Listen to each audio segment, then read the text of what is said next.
महाराष्ट्र क्रांती news, आवाज सर्वसामान्यांचा। देवदारेश्वर मंदिर परिसरातील डोंगरास आग, स्थानिक नागरिकांच्या मदतीने आग आटोक्यात।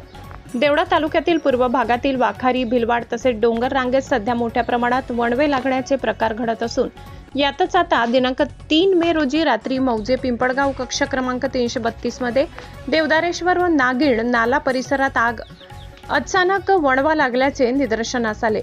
यावेळी वनरक्षक विजय पगार, वनमजूर, देवदारेश्वरचे बाबा, त्यांचे भक्त मंडळी, पिंपळगावचे आदिवासी बांधव व ग्रामस्थांनी आपला जीव धोक्यात घालून आगीवर नियंत्रण मिळविण्यास यश आले।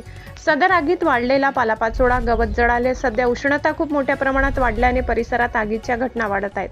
अशा प्रकारे जंगलाला आग लावणाऱ्या ची माहिती देणाऱ्यास योग्य बक्षीस देण्यात येईल व आरोपी विरुद्ध भारतीय वन अधिनियम 1927 अंतर्गत कार्यवाही करण्यात येईल असे वन विभागाकडून इशारा देण्यात आलाय।